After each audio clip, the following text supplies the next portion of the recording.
And we are live. Welcome, everyone, to episode 233 of the Sports Therapy Association podcast. My name is Matt Phillips, creator of RunChatLive.com. And as always, this episode is being recorded at 8 o'clock on the Sports Therapy Association YouTube channel. Although tonight it is as advertised on a Wednesday rather than the normal Tuesday. But next week and for the foreseen future, we'll be back on Tuesdays. This episode is part 3 of this month's focus on working with athletes with disabilities. And it's entitled Dealing with Injury, Physical and Mental Support. And very shortly, I shall be bringing up my special guest, WheelsDan Metcalfe, who was left paralysed from the waist down after a motorcycle accident in 2014 and has since achieved 3 scuba diving world records and is currently preparing for the next ones. With Dan will be Nicola Hunt, specialist in neurological vestibular and respiratory physiotherapy and owner of 𝐃𝐚𝐧, and also Dr Katherine Dawson, consultant clinical neuropsychologist and director of 𝐶VERE Rehab. But first, a huge thank you to my guests last week in episode 232 of the podcast entitled Invictus Games, Resilience and Camaraderie. I was joined by Sam May and Gemma Barnes, both Team UK athletes recently returned from Invictus Games 2025. And with them, the wonderful sports therapists Carlos Bickerstaff and massage therapist Jenny Lane, both of whom have experience of working in the Invictus Games. As always, if you missed that episode, it's available on YouTube if you want to watch the video and all popular podcast apps. And if you'd like to join us for the recording of part 4, it's going to be next Tuesday, March 25th at 8 o'clock. And I will be joined once again by Carla and Jenny, as they will be accompanying Rich Potter and Rich Davis, both armed forces veterans and single below leg amputees who set world records at the end of last year on their limitless expedition, conquering the Himalayas, as the first ever amputees to achieve the half and full length of the Snowman Trek in Bhutan. So if you are free next Tuesday, then I really encourage you to come along and ask questions live to our guests. Right, that's everything there for you. We're going to crack on with tonight's episode now. As always, if you have joined us live, do please feel free to ask questions. My guests have got permission to stop me in my tracks and just direct me to any important questions you've got there. So do take advantage, if you have joined us live on YouTube or Facebook, to jump in with questions and write them in the comments, and I'll bring them up on the screen. So we will now start episode 233, Dealing with Injury, Physical and Mental Support, with special guests WheelsDan Metcalfe, Nicola Hunt and Dr Katherine Dawson.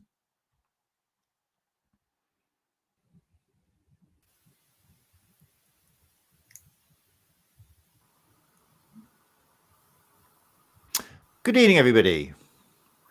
Evening, Matt. How are you? Good evening. I will introduce you in person. I'll say hi in person just so the people listening to the podcast get used to your own tones. So first of all, in no particular order, Dr Katherine Dawson, thank you very much for joining us. Hello, thank you for having me. It's good to be here. Nicola Hunt. Nicholas, where'd that come from? Nicola Hunt, thank you very much for joining us. Hi, Matt. Great to be here. Welcome back as well. Thank you for joining us again, your second or third appearance even on the podcast. I appreciate that. And WheelsDan Metcalfe, thanks so much for joining us. Hi, Matt. Thanks for having me on. There you go. Dan will be altogether far easier for you to identify for obvious reasons in the podcast. But there we go. Right. So I really appreciate you all giving us your time. Thank you so much. Part 3 of this series.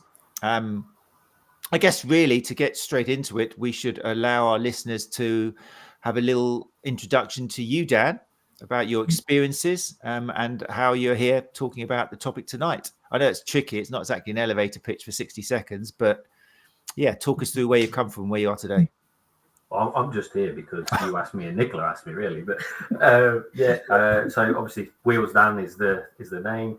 Being in a wheelchair is kind of like what I am.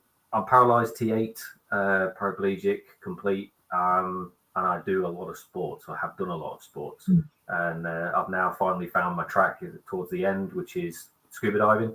I'm a disabled scuba dive instructor with 2 different organisations, and also 3-time Guinness World Record holder in scuba diving. That's me, as quickly as possible. That was actually pretty impressive. I've seen your CV and list, so you were very humble there. Yeah. So, and you were here with the part 1 where you were with our other guests, and you've come back, which is always a good sign as well. But you're joined this time by Dr Katherine Dawson and Nicola Hunt, who have both worked with you in the past. So maybe same question to you. Maybe if we start with you, Dr Katherine Dawson. What is it you do? What's your field of expertise, and how did you meet Dan? Yes, so I'm a neuropsychologist. So I work with people who've had acquired brain injuries or spinal cord injuries in the community settings mainly, although some hospital settings as well. And Dan and I met in February 2019, and we completed some therapy until about November 2020. And our work Dan was a very interesting client in terms of his initial challenges about accepting help, I think, if that's probably fair, Dan. Really autonomous, independent, and I think it's a double-edged sword because it gets you really far in life because you're so resilient and have such a lot of grit. But I think sometimes it's difficult to kind of know what you need and express that and sort of reach out and accept help. So, yeah, it was a really, really positive therapeutic experience once we'd kind of got over those initial. She's trying to say hard work. A little bit of a street fight at times, to be fair, but in a good way. I'm making a list of these adjectives, Dan. We'll go through them later on. It's great. But I think I should point out just on the timeline, because Dan, you kind of glossed over a little bit. Take us through, because it was 2019 you first met. So that was after the 600-mile charity bike ride with the injury. So you met him with those injuries not far after. So just remind us then, Dan, what that was about, because that I can understand why you were interesting when you first met Dr. Katherine Dawson. I mean, that's a nice word for it. You were probably just, I can think of other words. A little bit unhappy. So the main crash put me in the wheelchair was 2014. So that was a motorbike crash, paralysed, just on the road. That was. I had no real other injuries apart from being completely paralysed, and had my ribs smashed to pieces in that one. So that was kind of just a physical problem, and I could get over that one. And then I went into sports, started racing hand cycles, and did lots of other sports along the way.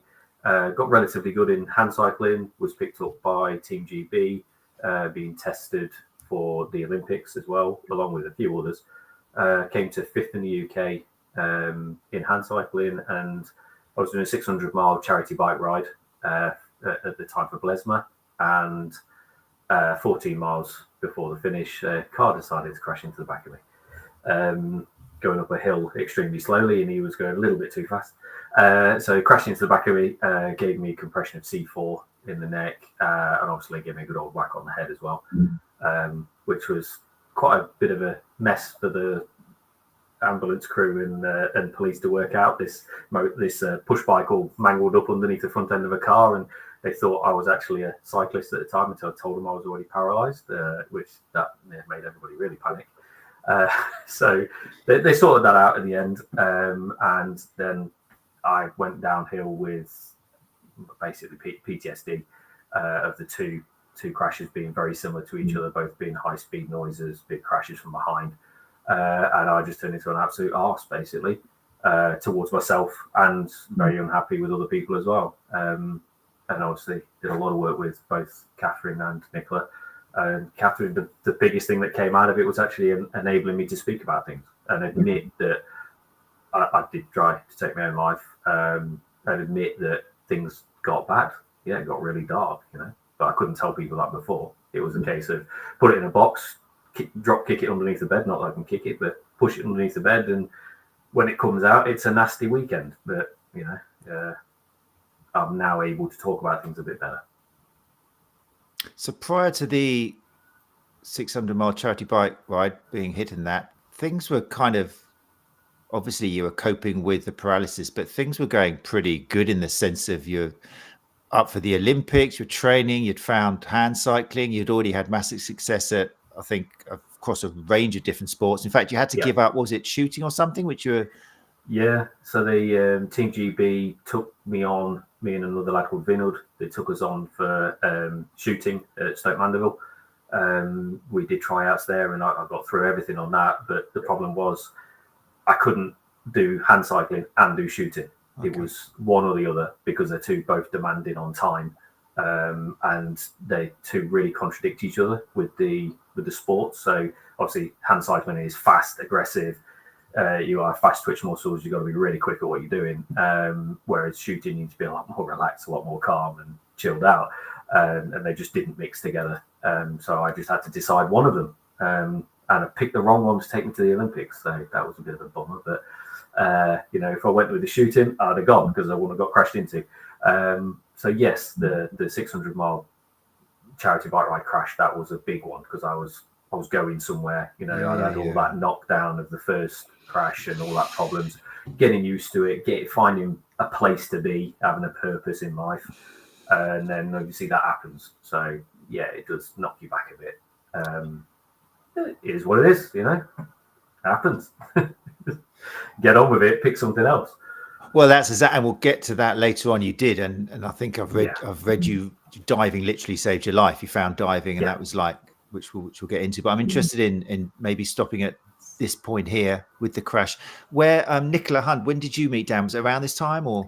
So yes, I met Dan around the same time. So around February 2019, after the second accident. And again, I was brought in as a result of the head impact. Dan had some issues with dizziness and further issues with his balance on top of the initial injury issues, and also because of the C4 compression. I think before I got involved, you were with another physio first, but you transferred over, didn't you? And we had a few conversations about how it was presenting, how it was limiting you, and you'd had a lot to deal with. You were doing so well with your hand cycling, and you were very much dig deep, put up with the pain, and I'm going to carry on, and I'm going to still be a hand cyclist, which led to some interesting conversations.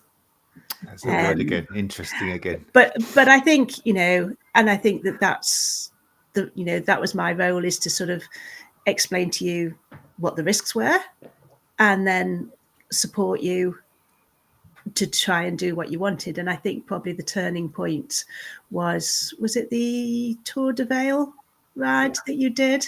Yeah. So you were very focused on wanting to return to hand cycling, which was really, really challenging because there was a lot of muscle wasting on that side where you've got the C4 compression. There was a big difference in muscle balance from left to right, which meant that you weren't going straight on it. You didn't have the same power through each side, and it was incredibly painful and hard work for you. Yeah. But you weren't going to give in. So we supported that journey, and we got you a cycling coach to get you back on the road, because again, that was, from a trauma point of view, quite a big thing to do, is to actually get back out on the road on a hand cycle that you had an accident on. Well, not the same one, because that wasn't fit to get out on the road, but pieces.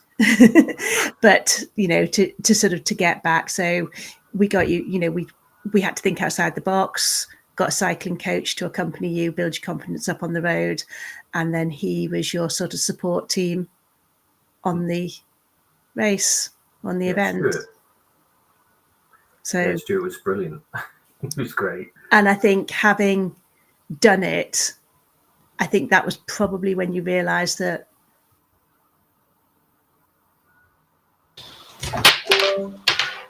That's went then. It was like the meaning of life is, and you went all quiet, Nicola. I was like so caught up then, and it went quiet. And that's when he discovered what? Sorry, that's when he cut off. That's when he discovered that there's sort of other sports to explore, because you were already diving at that point. Yeah. But again, that was another thing that we had to sort of pass the challenge of getting medical clearance to dive again after the head injury. Okay, so I wanted to check. I want to go back to the PTSD, because it's something which has been mentioned in the other parts we've done there by the other athletes. So I wanted to go into that a little bit. But before then, I wondered whether this decision to have a cycle coach support you, was that difficult for you at first, Dan? Was that actually a compromise? Was that something you rejected initially? I can tell by your yeah. Look at Nicola nodding. Yeah, it might well have been. Yeah, it was a no. That I'm not having anybody with me. I can do it on my own. But actually, very quickly realised I was having problems just being in public. I couldn't go to Asda's, I couldn't go shopping, I couldn't do all that sort of stuff because I just wanted to kill people. It just sent me into a rage and made me really mad, which is all to do with the PTSD side of stuff. I couldn't be in restaurants with people walking behind me, so I had to be in a restaurant. If we ever went out anywhere, I had to park myself against the wall and have something behind me so I couldn't get hit from behind.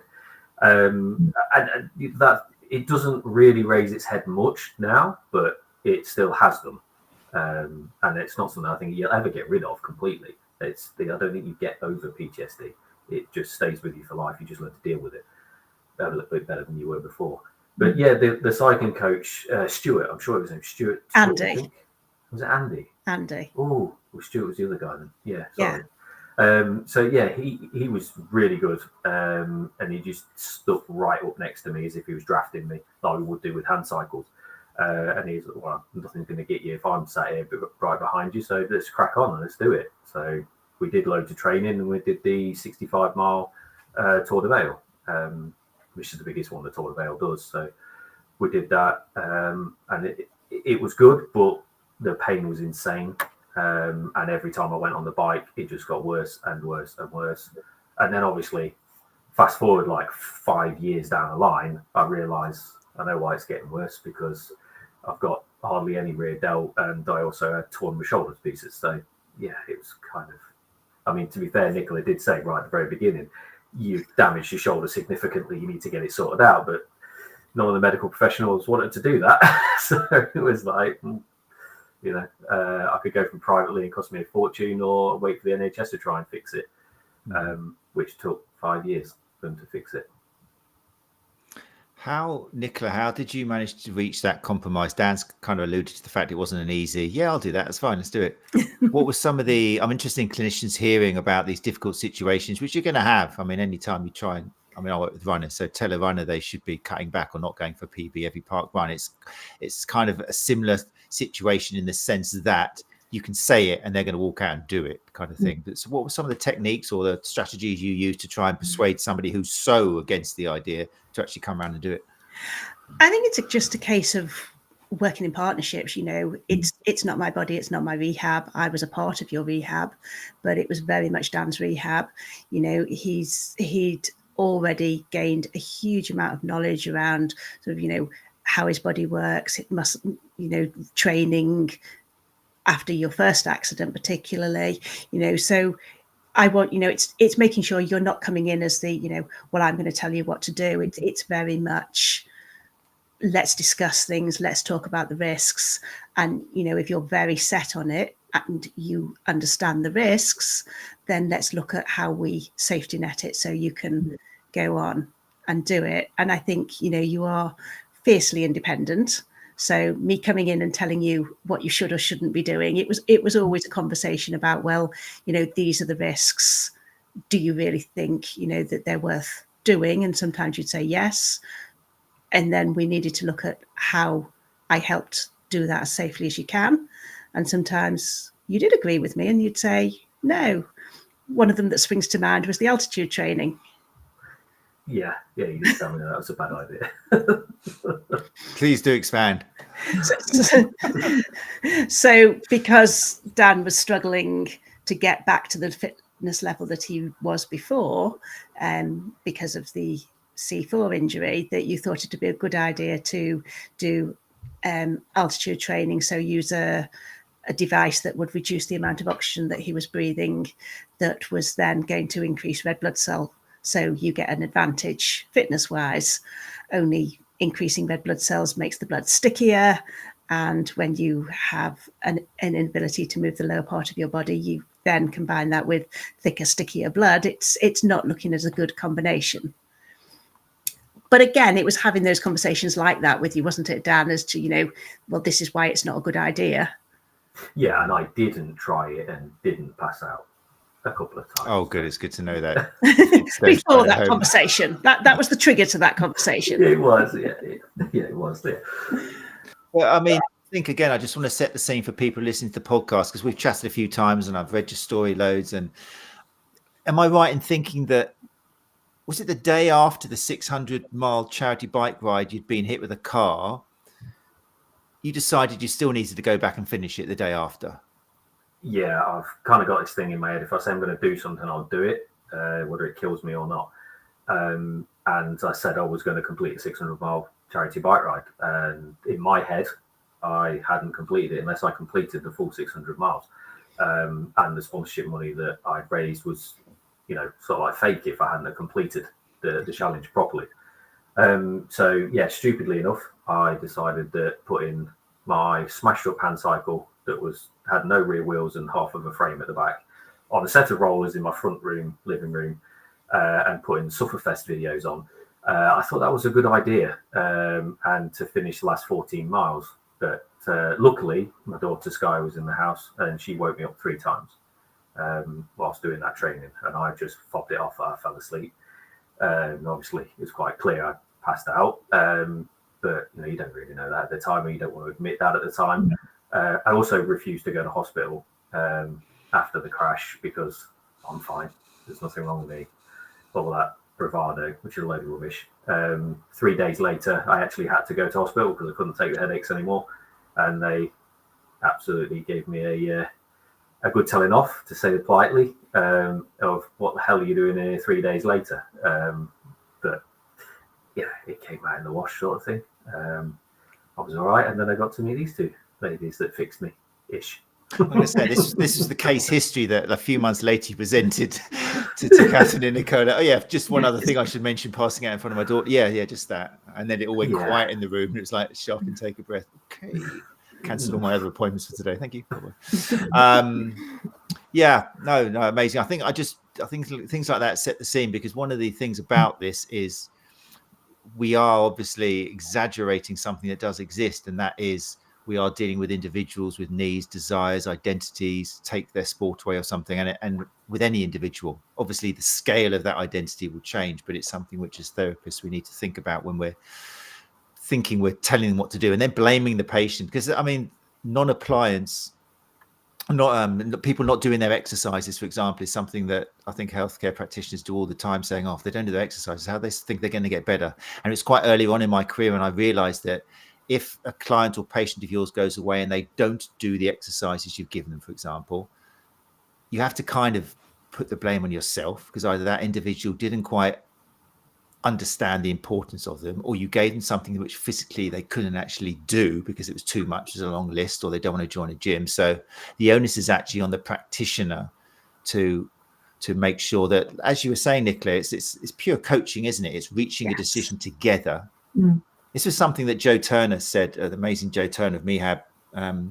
Joe said, it was her and Joanne Elphinston. They both said that they're all about looking after therapists. Okay. And one of the things they said is, if you're doing coaching properly, you don't have that pressure of, did they do their exercises or not? Did they do what I told them? Because you don't tell them to do anything, which was so beautiful when they said it, because you reach an agreement and then it's all kind of, which is how it's supposed to be. So that's what resonated with me, Nicola, when you were saying that you reached that decision. It was something which you came to together. It's really interesting because, in my clinic-based patients, I will go through the exercises in great detail, and then they'll say, well, how many times do you want me to do them? And it's like, well, it's not me wanting you to do them. How many times do you want to do them? They're your exercises. So good. And it doesn't come naturally, because I don't know, I still get the impression that on courses and we're still taught kind of like, give them 3 sets of 10, do this and set this and that. And it's not like that. You're not thinking about the individual in front of you. Yeah. PTSD. I wonder if we could spend a bit of time going into that. And Dr. Katherine Dawson, you seem to be the person to ask that question too. Yeah, so when we met, I think it was probably the challenge of disentangling the concussion and those sort of mild head injury symptoms with what you see in PTSD, because there's such an overlap between the two.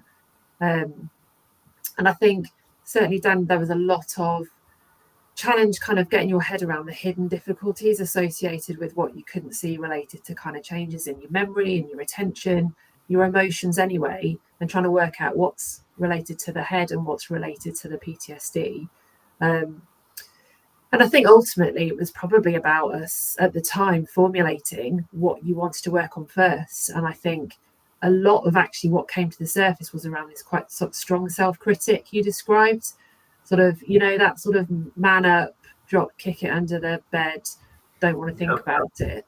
And it was almost, actually, if we can't look at that together and what might be underlying that self-critic, which was the kind of anger and the loss, and being able to kind of name it and talk about it with someone, then we don't really move forward on moving the sort of trauma-related symptoms. They were being fueled by this very strong self-critic, which in some ways is quite protective, because I think in some ways it helps you hold on to your identity of you. And that is, I think you said, that sense of we have to be really, and we have to understand someone's identity, connect with their personality to understand how to work with someone, because otherwise you can't kind of just prescribe or, say what to do, because that person's going to be left feeling that they're not really being heard or listened to.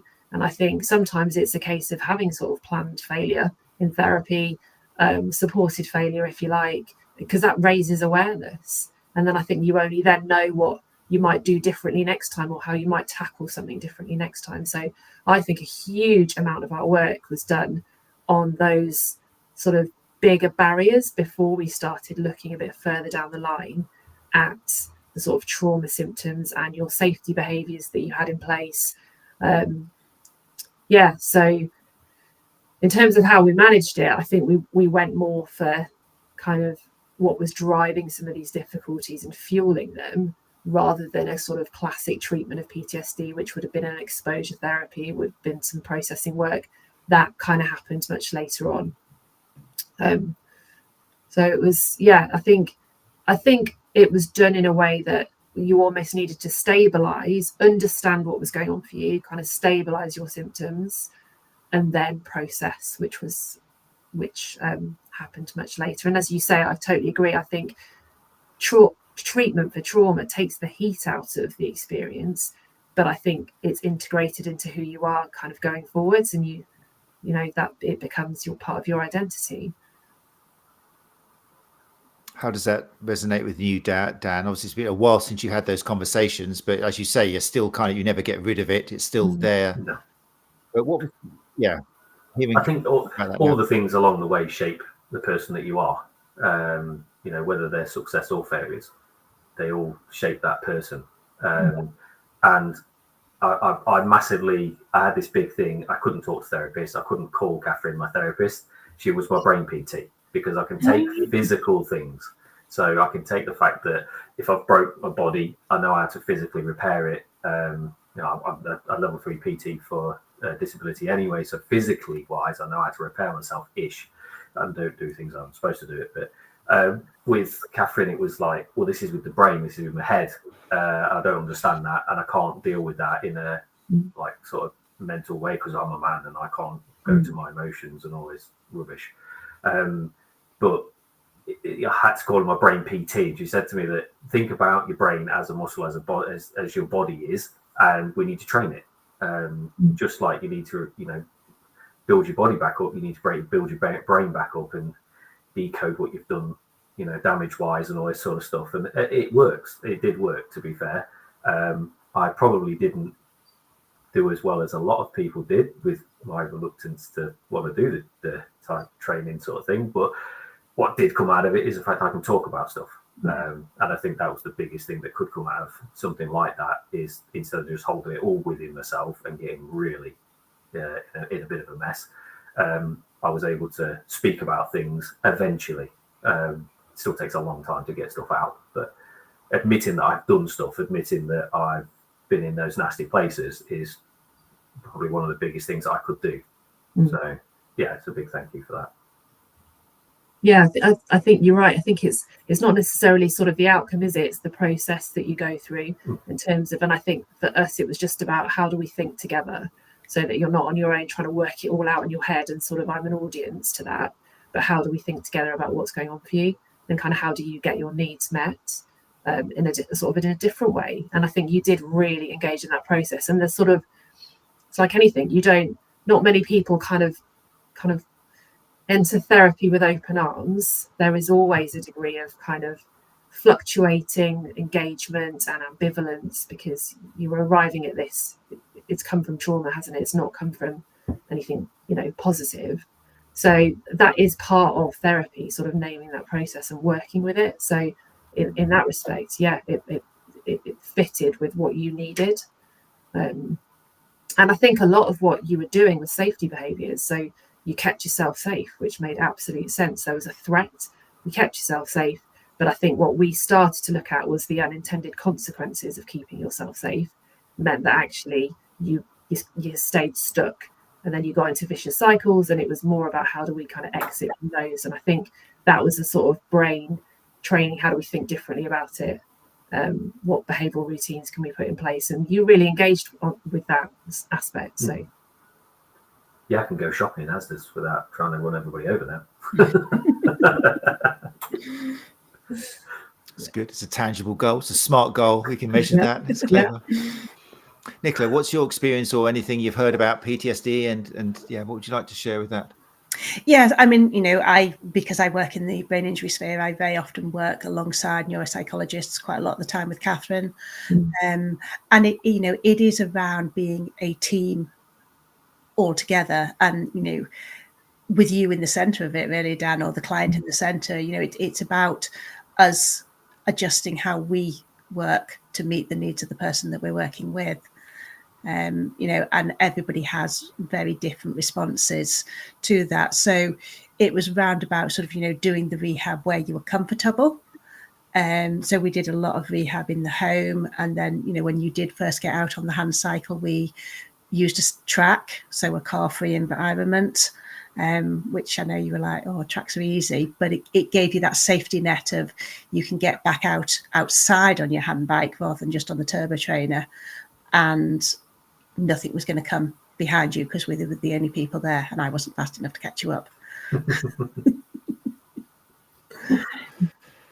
It makes me think as well, like we entitled this, or rather I entitled it, Dealing with Injury, Physical Mental Support. And then Dr. Katherine Dawson sent me an email going, could we possibly have that? But I was stuck to 100 characters, so I couldn't. But it made perfect sense. I mean, it was far. In fact, I might try changing it after this. Navigating injury, which is brilliant. I love the word navigating instead of dealing with. It's got so many connotations, and it's brilliant. And then the importance of physical and psychological support, which I get the distinction there. But what I wanted to ask about, when I'm hearing you talk about PTSD, for example, there's quite a healthy popular trait, I think, in the last 5 years in healthcare of should we be separating physical health and mental health? And obviously, as we embrace the biopsychosocial model and things like that, we realize that we can't really divide a person into their mental health and physical health. There's obviously overlaps on many levels.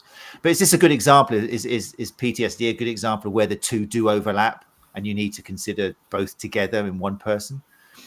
Or should they be separated into different clients and specialities and things? I think you need the expertise coming from different angles, but I think it's really important that everybody works closely together. Yeah. But I also think that whilst it's important to work closely together, it's important that Dan knew that what he shared with Katherine was safe. That was a safe space. And whereas if there was any sort of headline things I needed to be aware of, I would be made aware of them. But the sort of the nitty gritty of the conversations was a safe space for you to share. And I think that's important because there has to be some overlap, and there has to be some things that, not necessarily particularly in your case, but with some of other clients, the neuropsychologist has sort of fed in that, well, they're concerned about this particular physical task. Going to this particular physical environment, and then I can work in it, but I'm not in on the details of the conversation because that wouldn't be appropriate. It's got to be a safe space. Interesting.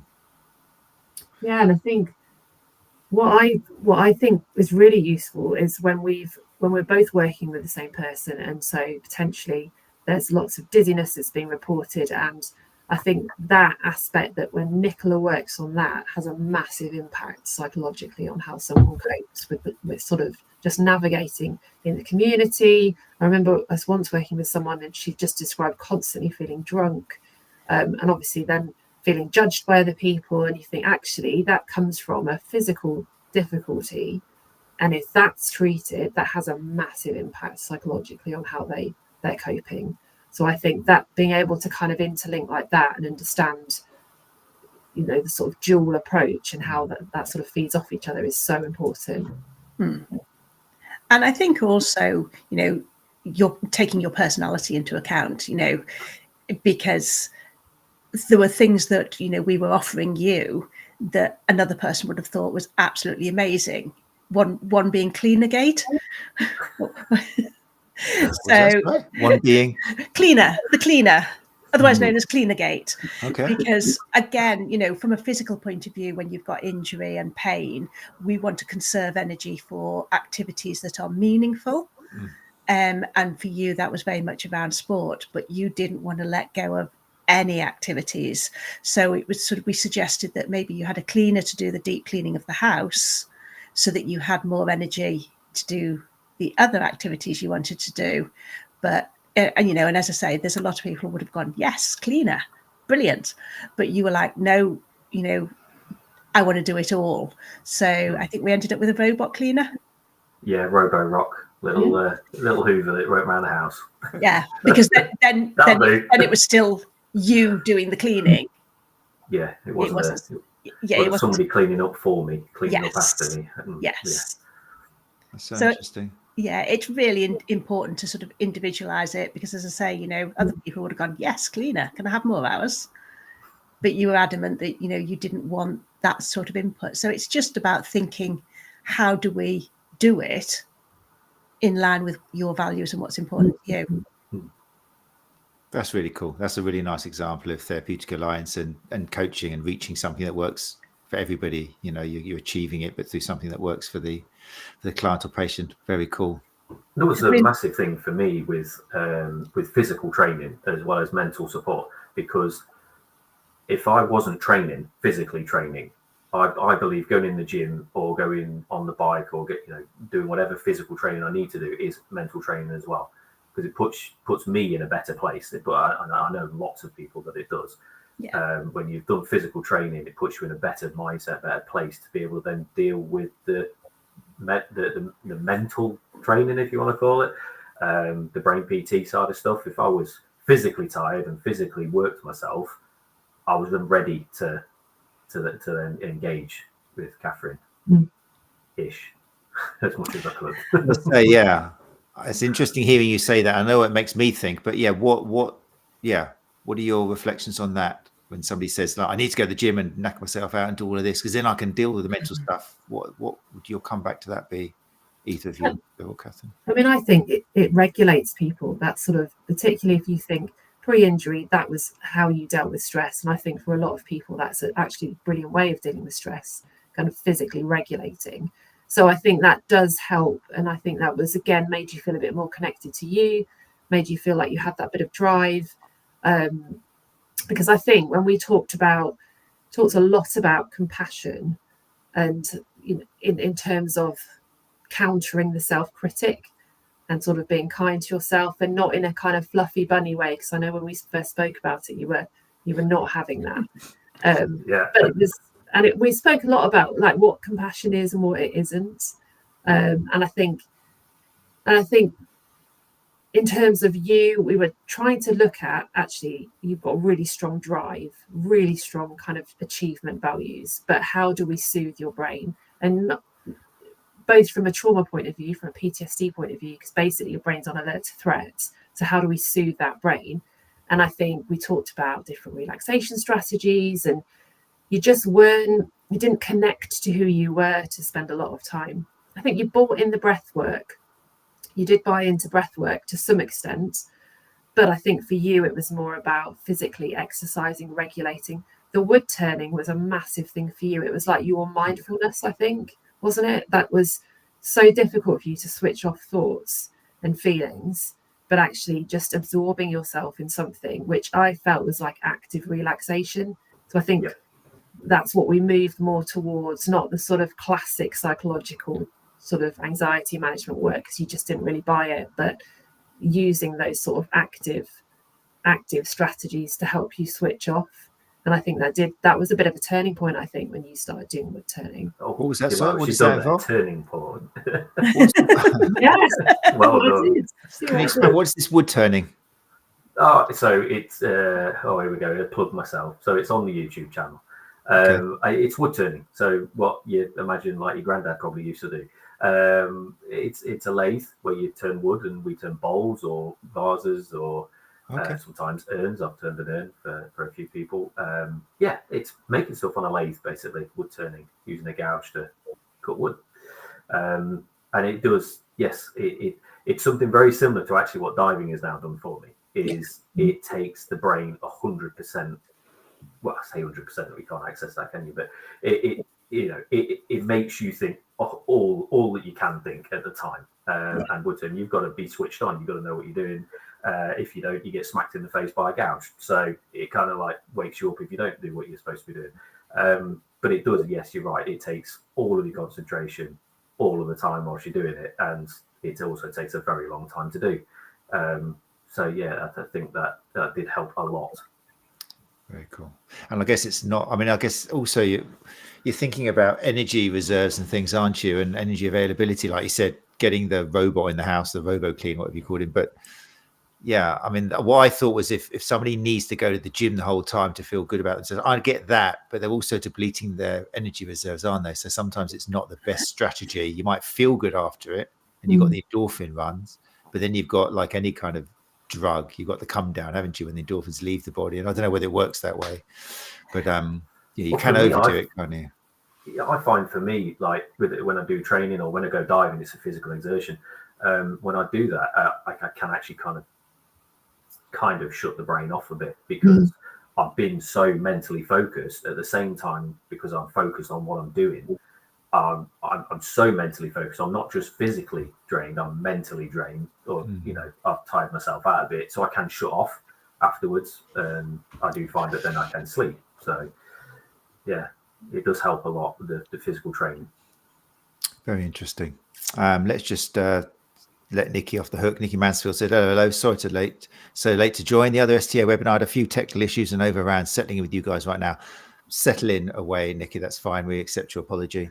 And you can always catch up on the first half on YouTube or any popular podcast apps. There you go. Good to see you, Nikki. Yeah, so yeah, amazing, interesting stuff. So we mentioned diving.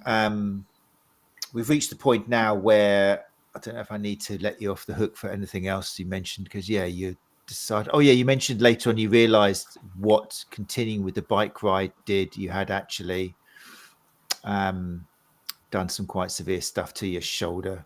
What did we mention? Was it bicep tears? What was the extent of the injuries you discovered about 5 years later, wasn't it? You had shoulder reconstruction injury, wasn't it, in 24? Yes, last year you had that. Yeah. Was that a wake-up call for you as well? I think you kind of alluded to that already, but that was kind of like, Yeah, that was a bit of a kick in the proverbial. So being stubborn and carrying on the bike was probably a very bad idea. It was the right idea at the time, because that's where I needed to be and that's what I needed to do. But the side effects of it, which I was told about, Nicola told me plenty of times, you will damage yourself if you carry on doing this. And I think it's whilst we were working together, Nicola, I said to you, I want to go do the London Marathon.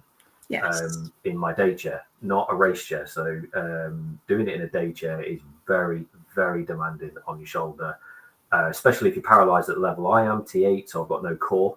So I can't use my core to roll forward and push back up again. So if I try and lean forward, I just fall over like a jelly on a plate, really. And in that pushing, it's a lot of hammering on the shoulder, a hell of a lot of hammering. So, of course, I decided I was going to do it. So I did like 4 half marathons in my day chair, just training up to it. Carried on training on the bike as well, which just was getting worse every time I went on it. It's now sat. Well, it's actually away in the garage. It's not going to be ridden again. I had to come to the realization that there goes the Olympic dreams. That's not going to happen. No way was I going to even try and stay with the guys anymore. And so I had to give it up. It's a tough time. It is a really tough mental time to say, we're going to have to, give it up. So I did, stopped it. But then I got the calls about the London Marathon. They said, "Do you want to do it? Do you want to do it? Yeah, I'd love to do it." So I deferred it for 4 years, and then they said to me, "Well, actually, you need to do it. If you're going to do it, you can't defer it again. You have to give your place up this time." I was like, "Right, I've got 3 months. Let's just do it. Whatever happens, what comes out of it comes out of it. I know it's gonna break me or damage my shoulder significantly doing this training and doing the actual marathon, but I did it. I did it in, I think it was 4 hours 26. I thought it was going to take me like 5.5 hours, but it just didn't. So we did well, did really good on it, but did significant, well, just added to all the problems in the shoulder. So I got a 25 mil tear in my supraspinatus, tore my bicep tendon. I got a bursa on my anterior deltoid underneath it, which was nasty. The great thing was watching it all on telly whilst they were doing the work. It was brilliant. I just sat there watching it. He's like lasering all this crap out of my shoulder. Brilliant. And then I've got a photo, which actually I should have probably sent to you if you could put it up on the screen. But I've got a photo of the consultant holding my bicep tendon out of my shoulder. Don't need that. It's brilliant. So I had it all pinned in the shoulder, but it's a long road for that recovery. I've been working on that for a year now, and it's not good. But then, I had the operation done, got it all sorted, and then 16 days later got sepsis and nearly died. So that's my 3rd time. And you say it with such joviality. I love it when you send me these things. It's like, I nearly died again. So there we go, paralysed fellow with only one arm working. What fun! Exclamation mark. Yeah. It's like, yeah. Is that an important part of it? Is humour an important part of it? Is it? Yeah, of course it is. Yeah. It's just I think really it's just a mechanism to just not admit how bad it really is. Just make it, you either laugh about it or you're going to cry about it. And I've always had that saying that you can go and sit in the corner of a room and you can cry about it, but you've got to come out of that corner at some point and you've got to deal with it no matter what. So what's the point in going in that corner in the first place? Everybody has bad days. Everybody has bad times. That's just natural. That's us all. And the more things you've been through, like myself and the other guys and girls that have been on here with you, we've all been through our own journey, and it is all relative to each other. Your worst day for one person, another person could look at it and go, "What, really? That's your worst day?" I've been through all this, but actually, that's their worst day, and that could put them in the corner of that room and make them have a bit of a moment, but. You've got to come out of that corner and you've got to deal with what you're faced with. If you just can do that sooner rather than later, which is I kind of like what everybody says, I'm so pig-headed or strong-headed, whatever you want to call it. That's what helps me is that I can just go, well, it is what it is. I'll just deal with what I've got because, I got physically broke, paralysed. Well, it's just a case of deal with it. Then I got smacked in the head and damaged C4. Well, you just got to deal with it. No one's going to do it. No one's going to fix it for you. You've got to do it yourself. So it's like just get on with it and fix it. And then you go and get an operation and have sepsis. And it's just like, oh man, every time I get somewhere, and it just goes downhill again. But we've done some amazing things along the way. So we'll just keep going. Just doing another thing. And I think that's one of the questions that have come in to sort of hear a bit more about your diving. Yeah, Nikki wants to hear about the diving. We've saved the diving. We've been through, the first. Oh, I hope you do a book one day, Dan. I'll definitely buy it. But yeah, we've been through the first half section of chapters. But yeah, the diving. So we mentioned a little bit. The diving is something obviously you moved into. Tell us a little bit about the setting the records then. That must have been taking you back towards a place where you think I'm excelling. I'm the best at what I'm doing now. Must have been a good place. Yeah, that was fun. It came from a really, really simple, as usual with me, it came from a really simple discussion with one of the divers at Stony Cove. She said, well, have you ever done a lap of Stony Cove before? She said, it's really difficult to do. Not many people have done it because it's demanding on gas. You might not have enough gas to get all the way around, so you have to take more cylinders and all this sort of stuff. So it is difficult. But between 6 and 8 meters, it takes you about an hour and a half to get all the way around. I was like, all right, great, yeah, cool. She said, it's really difficult though. You might not manage it because of you aren't swimming because I swim with my hands. Why do people say this to you? Why do people say that you need a t-shirt saying, do not tell me I can't do this? Yeah. Challenge. Really? Yeah, exactly. Hold my pint. Yeah. Yeah. So then, it's what like, happened? right, well, how can I make this difficult? And I originally went with, right, well, I'm going to do 10K, then I'll do 10 laps of Stony Cove. And then I got told, don't be so stupid. That's not going to happen. So I worked it out and we said, well, okay, we'll go for 5 laps of Stony Cove. I wanted to do a 5K. Guinness World Record said we don't accept 5Ks. We start at 10. Or you can go for a specific thing. So actually, here's 3. Why don't you do the fastest mile? One as able-bodied and one as disabled category. And also, why don't you do the longest distance? So I thought, right, okay, great. I'm going to now do 3 world records in one day. That's brilliant. So we started training for it. And like you say, it is, when you start doing that kind of training, it was a year solid of snorkeling in a pool, just going up and down, up and down, up and down, non-stop, doing, it's a hybrid breaststroke that I do. I can't do the full breaststroke because when you get to the bottom and do that push where you push down, I just breach like a whale. And if you do that, that fails the attempt because you break the surface. So I did a full year of just swimming like an idiot up and down the pool. And then we went into Stony Cove training, like 2 hours, 3 hours of dive training. And people were getting blown out of the water left, right, and centre that were my buddies at the time. There was only really 4 people that towards the end that could keep up with me in the water. But then we had a bit of it to do with Guinness World Records, and they said, "Oh, did we not say you need to be GPS tracked?" I was like, "You can't use a GPS underwater. That doesn't work."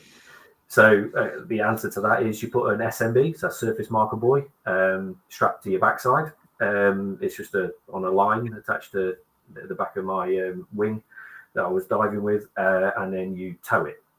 So not only was I swimming with just my hands and webs that we designed, I was towing a surface marker buoy behind me with a Garmin watch, my watch, on top of it, monitoring me GPS wise. That slowed me down. so all of a sudden everybody could now keep up with me.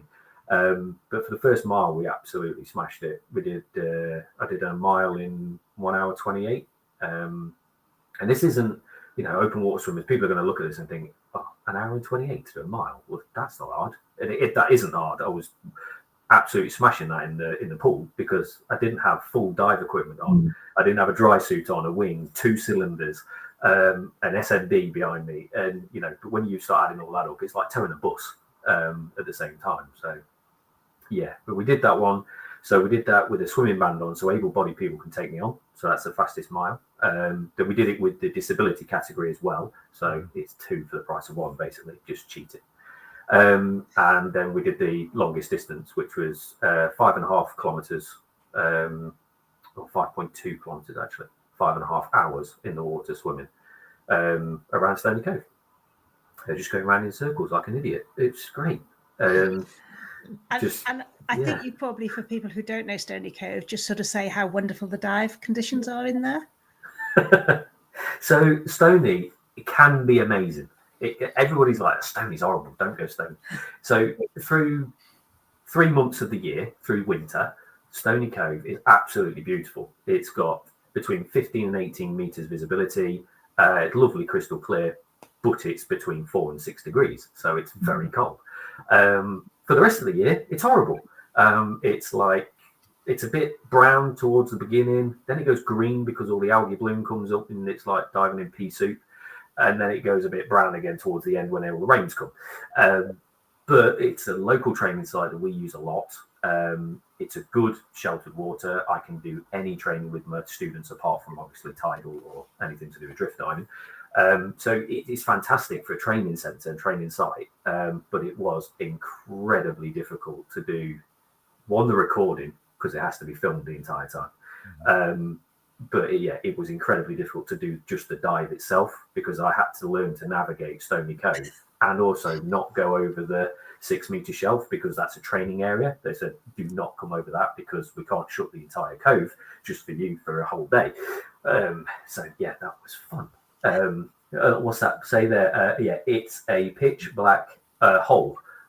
Yes, you're right. It is. Yes. I can't believe Dan Metcalfe is censoring Nicky Mansfield. That's incredible. That's going to happen. Well, you told me I had to behave myself. So There is a question above that. Yeah, how long did the longest, Nicky says, how long did the longest timed record take? Long enough for you to need a nitrous mix or all on air? Yes. So I was diving on multi-mixers. So I had nitrox mix, 32 for majority of the dive. So that's 32% oxygen for people that don't know. And then I had to do an air break because it was 5.5 hours in the water. So we did a 21% half lap, which just got rid of all of the CNS loading, which is central nervous system loading. And then on the last half lap, they gave me a huge, congratulations by giving me a 52% mix of O2. So that's 52% of O2 whilst I'm swimming.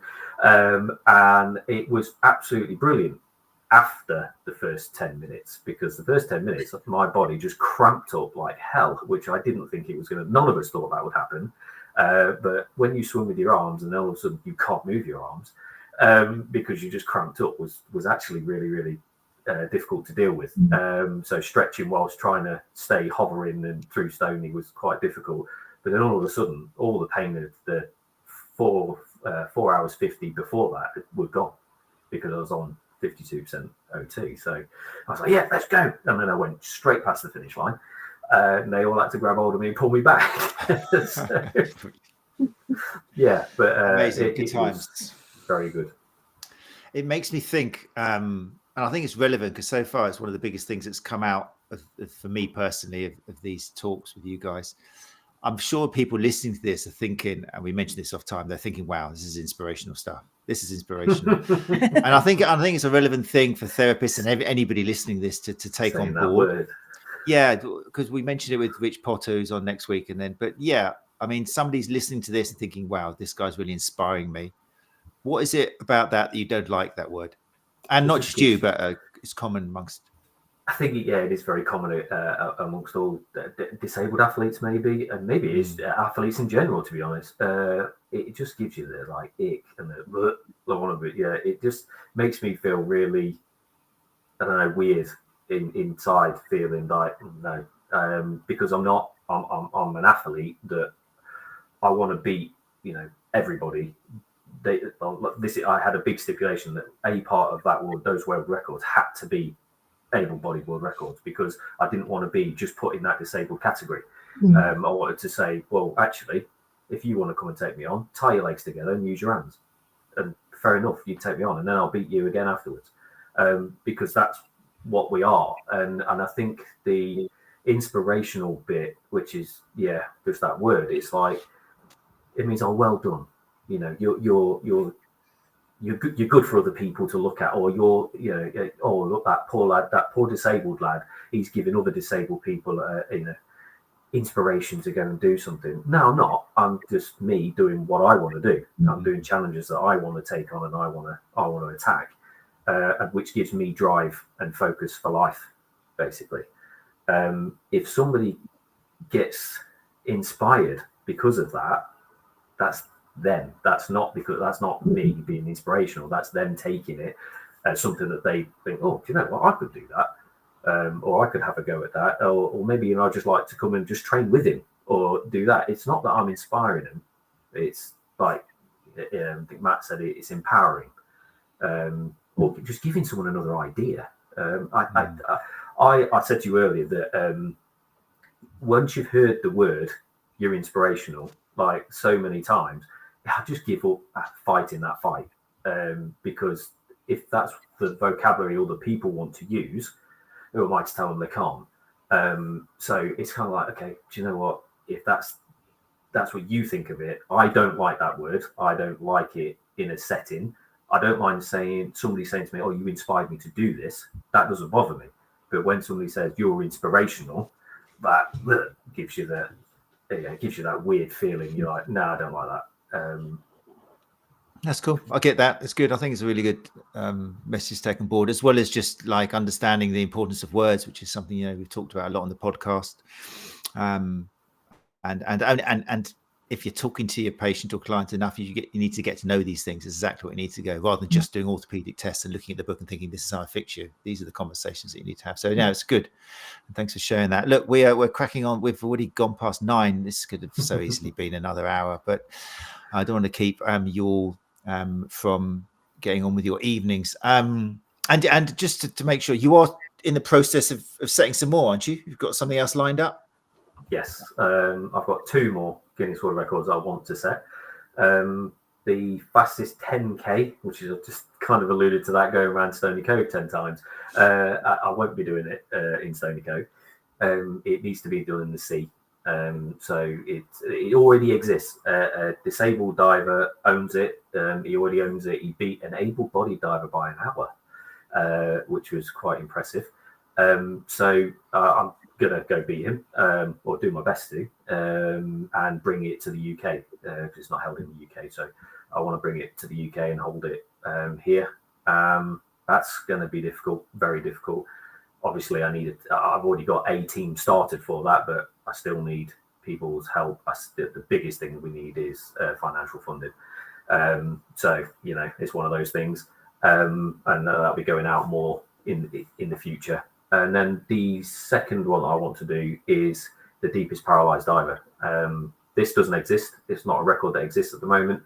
I know of disabled divers that have been down to 80 meters, but I want to really smash it, sort of thing, as usual. So what I want to do, I set it out originally at 100 meters, and then some of the bigger guys in the world said, well, you can get qualified to 100 meters. But why would you do something you get qualified for? Okay, right, fine. Well, I'll go 120 then. So then I spoke to some of the guys again, and they said, well, if you're going to take the risk of going to 120 and you're going to do the maths and the science behind going to 120 meters, you might as well go to 150, because it physiologically doesn't change that much between 120 and 150 meters. It's just time on the amount of time it takes to get back up again. So it takes me around about 12 minutes, something like that, to get down there. And then take me 4.5 hours to get back. So yeah, but that's what we're going to do. We're going to head there. That one is a financial nightmare, which any diver that is listening to this will know. A financial nightmare of doing this all on open circuit is trimix. So that's not it's oxygen, helium, nitrogen. It's an absolute nightmare. A very expensive gas to do it on. We're not allowed to do it on rebreathers, if anybody's thinking about that, because Guinness World Records don't accept rebreathers at the moment. So yes, but the big thing is all my events have all been done for charity. And they will be done for charity as well. The 10K, we've already decided will be done for prostate cancer, for losing my wife's dad last year. So that's a big one for us. It's tricky, isn't it, the financing? We could do a whole episode on that, sadly. And I think we've mentioned it before. No one's really interested in you until you've done it. Which is like, guys, it's about the journey. Please support me during, otherwise I can't do it. But they only come out of the woodwork when you've done it, and you're going to get some views, which is a problem, isn't it? Yeah, it really is. I think I said this to you before. The BBC wasn't interested until they said, "Oh, no, we won't do anything pre, but we'll do a piece on you if you manage to complete it." That's not the point. I don't need the support after the event. I need it before. But we'll see. We'll see how that goes. We're going to get you that Netflix special. I'm already talking to people. Oh yeah, brilliant. Yeah, we'll sort that out. He said, ironically, as if he had any weight at all. But anyway, brilliant. Okay, look, running out of time. I really don't want to keep you all for too long. People who want to learn more about and indeed support Dan, if you've got any contacts or you want to get involved in this, then best way to contact you, Dan, if people want to get in touch with you? It'd be Facebook, Instagram, Messenger, Instagram. Any of that lot. I think you've got all my links. Okay, we'll make sure it goes in the show notes. Yeah, WheelsDan is the big one that will get me. So we got Instagram. We'll make sure it goes in the list, but WheelsDan_1988, and also the YouTube channel, which is just worth going along to, regardless of having a look at some of the material on there. We forgot to mention the fact that you were the first person in wheelchair to do a Tough Mudder, which is like, and there's a video of it as well. So I mean, it's well worth going onto YouTube and checking that out just to see what we're talking about tonight. And there's so much more to what we've mentioned. I love it. WheelsDan versus Tough Mudder. I mean, it's like That's just cracking. So go and check that out. And in terms of other great empowering stuff that's going on, your wife now it must be difficult in your household not to get involved in these crazy stunts as well. But your wife Eve is also involved in a challenge as well. Let's put this on the main screen so people can see. Eve's fundraiser for spinal research. So how did that come about, Dan? How did she decide to how? Yeah, how? It was just as crazy as I am, really. So it is. Yeah, pretty much. So she's an incredibly busy lady in doing lots of stuff, as well as looking after us as a family.